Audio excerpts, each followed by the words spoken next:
Time marches on. And the age of a new king. And the age of a new king. And the age of a new king draws nearer.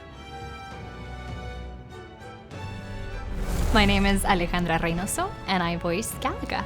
My name is Greg Chun, and I voice More. Hi, I'm Caleb Yen, and I voice the protagonist in Metaphor ReFantazio.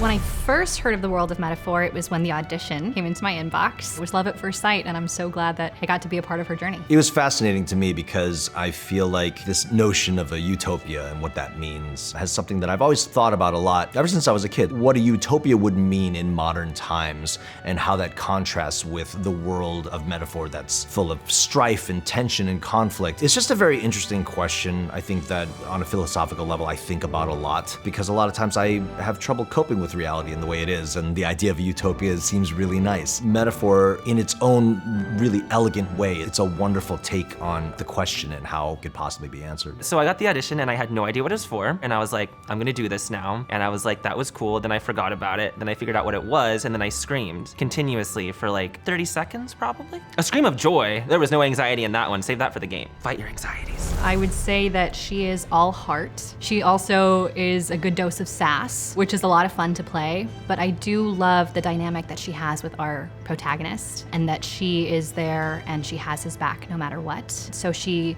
is an idealist. She feels openly and very big emotions about everything, and she's willing to do the hard stuff and stick with it. More is kind of the through line for the protagonist in this game, where he's someone that the player keeps coming back to as they go through this journey, and he himself is a little bit of an enigma. He's this random guy who's in a library where he's imprisoned, and he obviously has nothing to do but think and read all day. He's kind of a philosopher. More is very interested in people and how it is that they interact with each other, how it is that they themselves have their own views on reality and fantasy and what their motivations are, their insecurities, and all that kind of stuff. And I think he finds it all very fascinating. I would say the protagonist is someone who's kind of new to the entire situation in which he finds himself, new to fighting for both his beliefs and the good of the kingdom as a whole. Watching him grow along that journey as he finds out both what it means in like a big world sense, you know, as in like what am I doing, but also what it means personally for him and what his own personal investment in that cause is. Also, he's like, oh man, I'm like quiet, but then it's like, oh yeah, but I'm also like gonna kill stuff.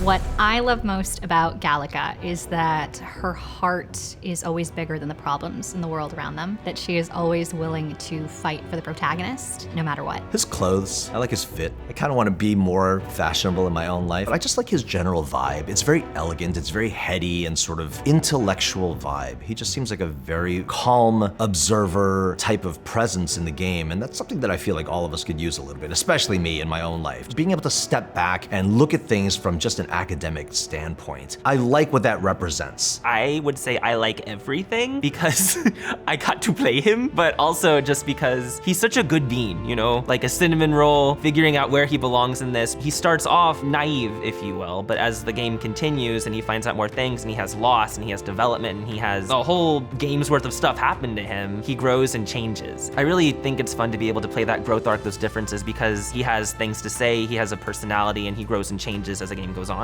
And so that was really special to me. If I had to enter the tournament for the throne, I would probably just host a bunch of piano sing-alongs. In my life, that was the way I was able to connect with people. Childhood was not always the best for a lot of folks for whatever reason, you know, and socially, the way that I found that I could bridge the gap and actually connect with people and have them like me was through music. It really was sort of the main way that I started to figure out who I was and blossom into some kind of being that had any element of confidence and self-worth. Because nothing brings people together like drunken singing. Well, I don't think that I have the energy or the guile to go Luis's route. I think I would just approach it with sincerity and be as transparent as possible because that's all I could do. I would live stream something interesting that I am gonna figure out by the end of this sentence. A cooking competition. I am bad at cooking, but I am entertainedly bad at cooking. And they'd be like, he's so bad at cooking, he must be a good ruler. And then I would win, you know, the throne, and I'd like eat porridge in my like throne because that's a place to eat porridge.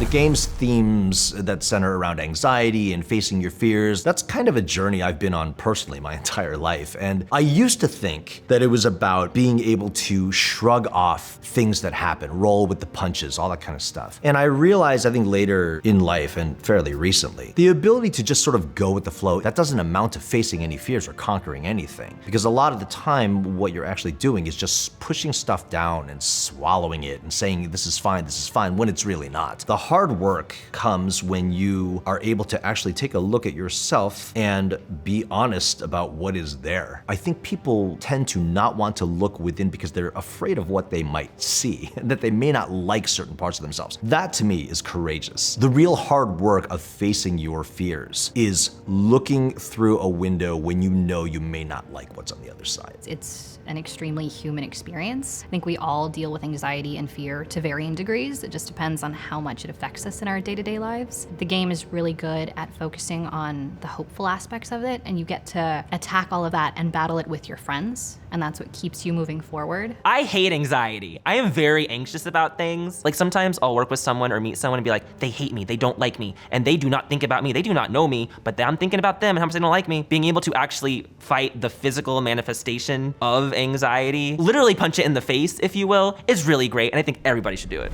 What do I think draws people into the game? Oh, I think it's multifold. One, it's beautiful to look at. It also sounds beautiful. The score, I think we have an amazing collection of characters. I am very biased, obviously, as one of the actors, but I think getting to hear the performances of the other actors was just such a wonderful experience. And obviously, the story doesn't shy away from big, heavy, dark themes. It's also actually very simple, as dark as it is, because it's extremely human. But no matter what, it stays hopeful. And I think that's the biggest thing that keeps people coming back. But I think it encourages us to keep fighting for hope and for a world that could be better. And I think getting to do it with your friends who oftentimes share a single brain cell definitely keeps you coming back for more. I think this game draws people in for like a bamillion different reasons. You have found family, outcast to not outcast, fighting your anxieties, rising up against the mean people, the establishment, if you will. All of those components combine to just make a really unique game that has a very realistic and sometimes scary message, but also in the end an uplifting and powerful message that you and your friends can go and defeat anxiety and figure out the world. And I think that's beautiful. The world that Metaphor creates is very, very relatable, especially juxtaposed against this notion of utopia. And I know I'm guilty of this, is that I will retreat into fantasy when I cannot cope with reality. As an actor, obviously we have very vivid imaginations and we can construct a world where everything is just the way we want it to be. I think what's compelling about this game is that it does raise those questions as to what is a utopia? What is fantasy versus reality? Is reality worth fighting for? So in that way, I feel like the world as it's set up is already a very, very interesting place to be for the player.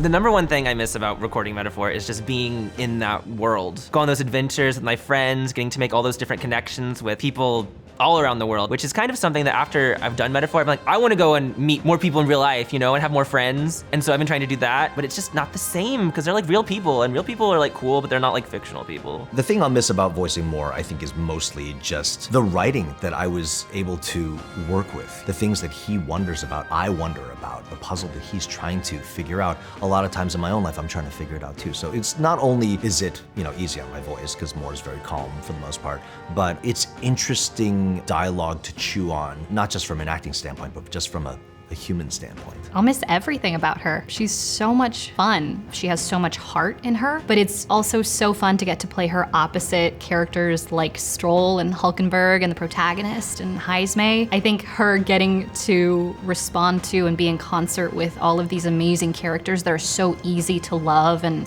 to root for and to have heartbreak for makes her a character that's really hard to say goodbye to. But I guess I can always visit her in Metaphor, so I guess I don't have to say goodbye to her.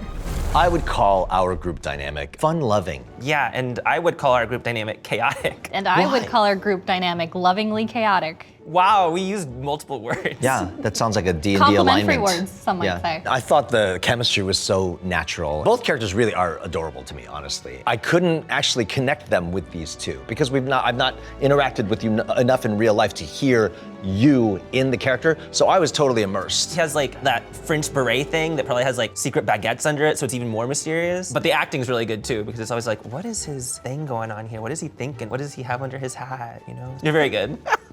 I think all the performances were very immersive. Obviously, as Gallica, I spend a lot of time lovingly ribbing you as our protag, and then having our moments of enlightenment with Moore. Obviously, Moore is very elegant. And I'm not gonna say that Greg is not elegant, but obviously you're very, very funny. Moore's funny.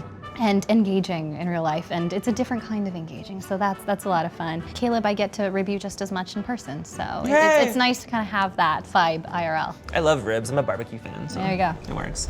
Okay, if we were stuck in the Gauntlet Runner together, the first thing I would do is use the bathroom, because you get stat stuff and doesn't use a ton of time. I would make videos with these two. We could do like a whole channel, Gauntlet Runner life. I probably would nap a lot, but I also would be excited to film videos with you guys. I want to eat a lot. I deal with boredom by eating. I will wake up to eat with Greg and or more. Mukbangs with like Hulkenberg. Okay. That would be amazing. And then Although we could I can't do picture like, Moore eating a sandwich. I think that's the premise of the video. It's like, okay, like today we're gonna get more to eat something, you know? hope And we then never maybe get like full. we'll try on berets with you. He always wants Oh my God. more. Let's.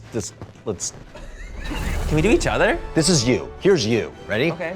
No holding back. We're bonded down to the depths of our hearts, right? This is you. Me. It seems you've acquired a new archetype. Very elegant. Imagine beret. Pat. Oh. From now on, it's not about orders. I'm with you because I want to be. This is a fantasy. Behold, I walk a royal path. The United Kingdom of Uchronia. The year is 785. By this story of fantasy, may this faded world be painted anew. Play the Metaphor ReFantazio demo, available now.